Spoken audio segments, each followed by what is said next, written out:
जय माता दी दोस्तों, कैसे हैं आप सब। दोस्तों बात कर रहे हैं 8 और 9 नवंबर की कि ये 2 दिन मकर राशि वालों के लिए कैसे रहने वाले हैं। इन 2 दिनों में मकर राशि वालों को क्या खुशखबरी सुनने को मिल सकती है, किन बातों में इन्हें सावधानी रखनी चाहिए। तो इन 2 दिनों का राशिफल जानने से पहले हम इन 2 दिनों का पंचांग जान लेते हैं। 8 नवंबर 2024 दिन शुक्रवार रहेगा। कार्तिक माह शुक्ल पक्ष की सप्तमी तिथि रहेगी।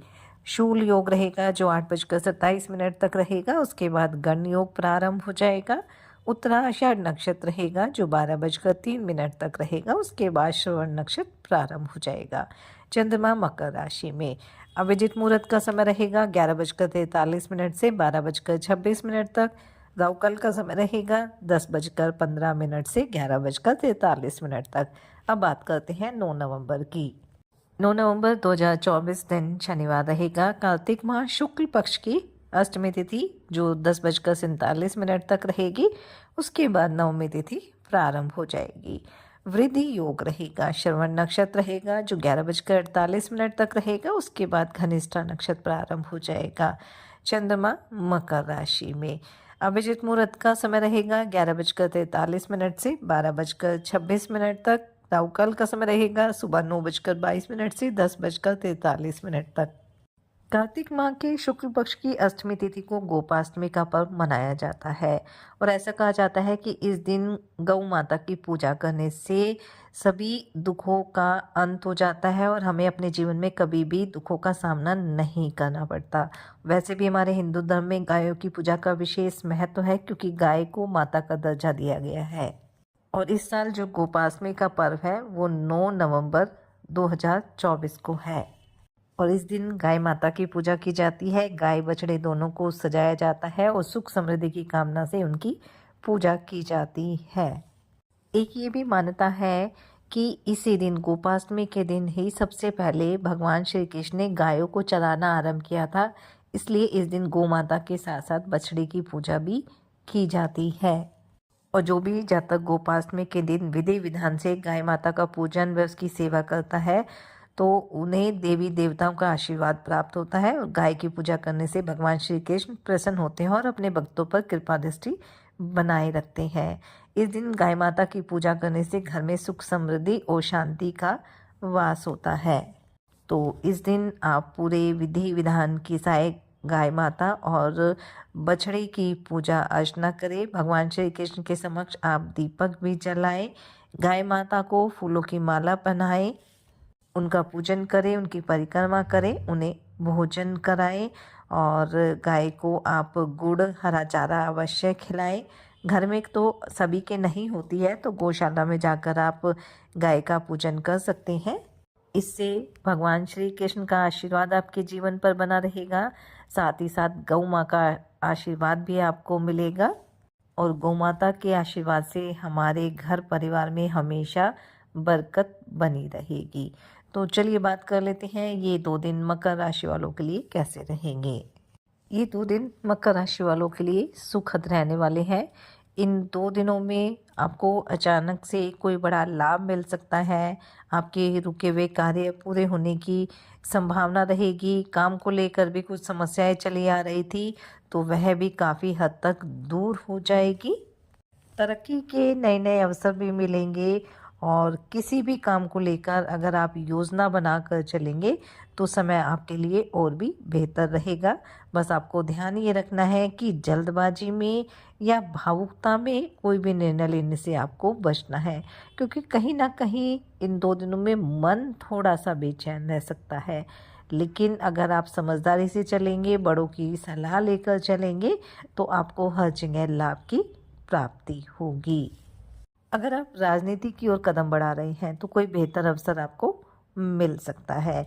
विद्यार्थियों की अगर बात करें तो विद्यार्थियों के लिए 2 दिन अच्छे रहेंगे।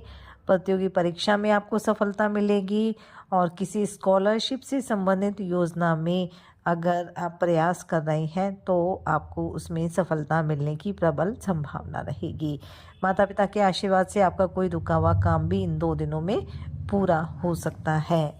किसी मित्र के साथ मिलकर आप कोई निवेश संबंधी योजना बना सकते हैं लेकिन आपको उसमें बेहद ही समझदारी के साथ निवेश करना है और असमंजस की स्थिति अगर लगे तो बड़ों की सलाह आपको लेनी है।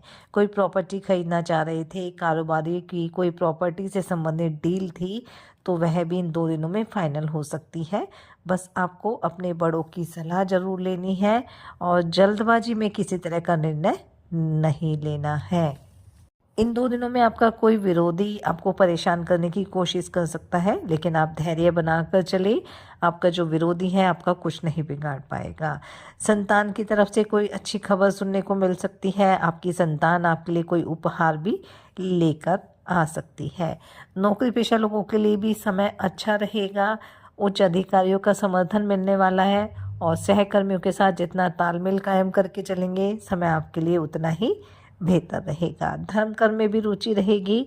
धार्मिक गतिविधियों में आप बढ़ चढ़कर हिस्सा लेंगे। अगर किसी संपत्ति को लेकर या पैतृक संपत्ति को लेकर कोई कानूनी मुकदमा चल रहा था, तो उसमें आपको राहत मिलने वाली है। स्वास्थ्य को लेकर भी वैसे तो कोई समस्या नहीं है, लेकिन लापरवाही ना बरतें तो बेहतर रहेगा, क्योंकि मौसमी बदलाव हो रहा है और इसलिए आप अपने खान पान का ध्यान रखें, बिल्कुल भी ढील ना दें और योग ध्यान मेडिटेशन करते रहें ताकि आपका स्वास्थ्य उत्तम बना रहे।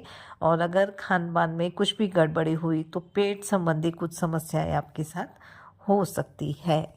इन 2 दिनों में अजनबी लोगों से जितनी दूरी बनाकर आप चलेंगे, अपनी योजना को गुप्त करके चलेंगे, उतना ही आपको लाभ मिलने वाला है। दाम्पत्य जीवन आपका सुखद रहेगा। जीवन साथी के साथ मिलकर आप किसी कारोबार की योजना बना सकते हैं। वहीं प्रेम संबंधों के लिए 2 दिन सामान्य रहने वाले हैं। किसी काम के चलते अचानक से यात्रा पर जाना पड़ सकता है। यात्रा आपके लिए सुखद रहेगी, बस वाहन आप थोड़ा सावधानी पूर्वक चलाएं। अगर आपका कोई सरकारी काम लंबे समय से अटका हुआ था तो वह भी इन 2 दिनों में पूरा हो सकता है। मार्केटिंग से अगर जुड़े हैं तो कोई अच्छी डील फाइनल हो सकती है और कोई नया वाहन खरीदने की योजना भी आप बना सकते हैं। अगर आप अविवाहित हैं तो आपके विवाह का प्रस्ताव भी इन 2 दिनों में आ सकता है। किसी धार्मिक आयोजन में सम्मिलित होने का मौका भी आपको मिलेगा, जहां किसी पुराने मित्र से आपकी मुलाकात होगी और आपका मन प्रसन्न रहेगा। तो कुल मिलाकर हम कह सकते हैं कि ये 2 दिन मकर राशि वालों के लिए अच्छे रहेंगे, लाभ के योग बनेंगे। बस थोड़ी सी सावधानी बरतनी होगी। साथ ही सच्चे मन से आप ईश्वर आराधना करें, हनुमान जी और शनिदेव की आराधना करें, हनुमान चालीसा का पाठ जरूर करें। गोपाष्टमी रहेगी तो पूरे विधि विधान से गौ माता और बछड़े की पूजा अर्चना करें, भगवान श्री कृष्ण की पूजा करें। इससे आपके जीवन में सदैव खुशियां बनी रहेगी। ये 2 दिन आपके लिए मंगलकारी रहें। इसी मंगल कामना के साथ जय माता दी।